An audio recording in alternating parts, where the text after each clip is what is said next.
Hello, நான் உங்கள் assess. இன்றைக்கி சூப்பரான ஒரு சிக்கன் கிரேவி செய்ய போகிறோம். அதுக்கு ஒரு கடாயில் 3 ஸ்பூன் சமையல் எண்ணெய் எடுத்துக்கோங்க. எண்ணெய் காயட்டும். காய்ஞ்சதுக்கப்புறம் 1 ஸ்பூன் பெருஞ்சீரகம், 4 பட்டை, 4 கிராம்பு சேர்த்து பொரிய விடுங்க. பொரிஞ்சதுக்கப்புறம் வெட்டி வச்சுருக்கிற ஒரு மீடியம் சைஸு வெங்காயத்தை சேர்த்துக்கலாம். அப்புறம் 2 பச்சை மிளகா, 1 கொத்து கருவேப்பிலை சேர்த்துக்கலாம்.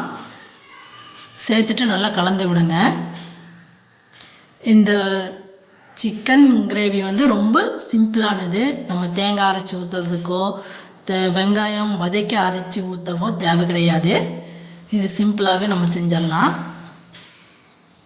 ஒரு 10-15 நிமிஷத்துக்குமே போதும் இந்த கிரேவி செய்யறதுக்கு. நம்ம சிக்கன் க்ளீன் பண்ணி வச்சுருக்கோம்.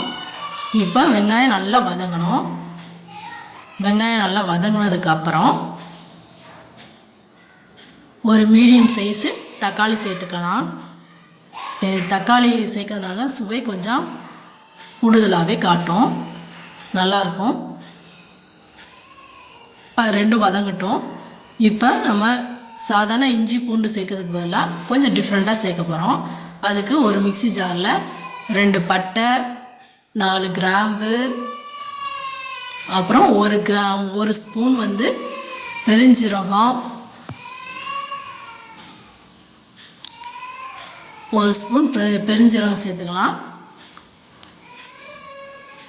அப்புறம் 10 பல் பூண்டு, 4 இஞ்சி துண்டு சேர்த்துக்கோங்க. அப்புறம் சின்ன வெங்காயம் ஒரு 20 சின்ன வெங்காயம் உரித்து வச்சுருக்கேன், அதுவும் சேர்த்துக்கலாம். சேர்த்துட்டு அரைச்சிடலாம். இந்த அரைச்சி விழுதை அப்படியே வச்சுக்கோங்க.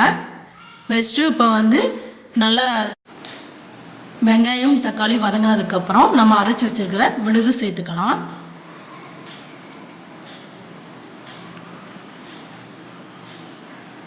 சாதாரணமாக நம்ம இஞ்சி பூண்டு தட்டி சேர்க்கறத விட இந்த மாதிரி சேர்த்தோம்னா கொஞ்சம் டேஸ்ட் அதிகமாக இருக்கும். நல்லா அந்த பச்சை வாசனை போகிற அளவுக்கு நல்லா வதக்குங்க.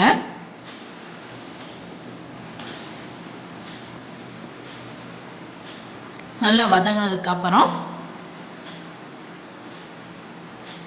நம்ம சிக்கன் க்ளீன் பண்ணி வச்சுருக்க சிக்கனை நம்ம சேர்த்துக்கலாம்.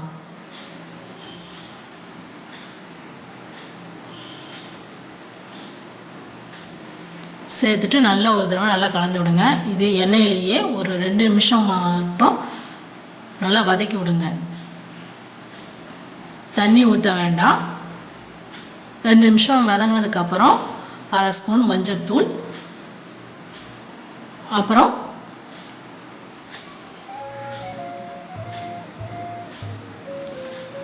சேர்த்துட்டு நல்லா வதக்கி விடுங்க.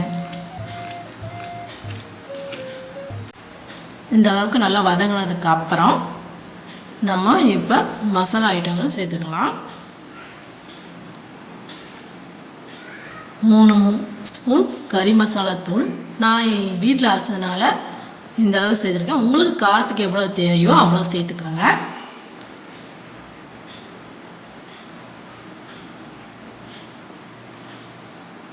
கறி மசாலா தூள் சேர்த்ததுக்கப்புறம்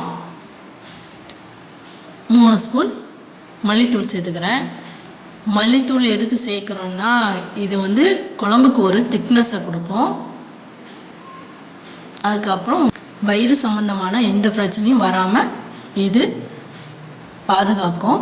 அதனால் நம்ம எந்த குழம்பு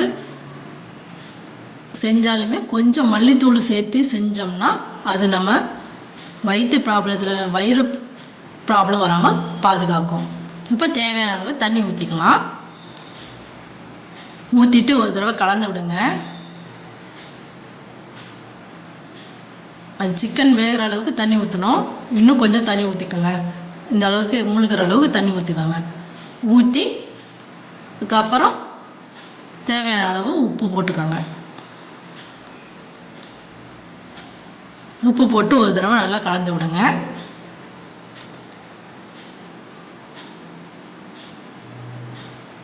அவ்வளோதான். இனி ஒரு 1/4 மணி நேரம் கழித்து எடுத்து பார்த்தோம்னா சிக்கன் கிரேவி ரெடி ஆகிருக்கும். இடையில நம்ம இந்த அளவுக்கு கொதிச்சதுக்கப்புறம் ஒரு தடவை 2 தடவை கிண்டி விடுங்க, நல்லா கலந்து விடுங்க. இப்போ எண்ணெயெல்லாம் அப்படியே சைடில் பாருங்கள் பிரிஞ்சு வந்துட்டுருக்கு. இந்த பதம் கரெக்டான பதம். இதை விட கொஞ்சம் எங்களுக்கு கிரேவியாக வேணும்னா இன்னும் கொஞ்சம் கூட நீங்கள் கொதிக்க வச்சுக்கோங்க. இதுவே எங்களுக்கு வந்து போதுமானதாகும். ஏன்னா இறக்கி வச்சதுக்கப்புறம் இது இன்னும் கொஞ்சம் நேரம் கழித்து பார்த்தோம்னா கொஞ்சம் கட்டியாயிரும். இப்போ புதினா இலையெல்லாம் மல்லி தூவி இறக்குவாங்க, நான் புதினா தூவி இறக்கியிருக்கேன். இது வந்து நல்ல மணமாகவும் இருக்கும். சூப்பரான chicken gravy ready. Thank you for வாட்சிங். சப்ஸ்கிரைப் பண்ணுங்கள், லைக் பண்ணுங்கள், ஷேர் பண்ணுங்கள். தேங்க்யூ ஃபார் வாட்சிங்.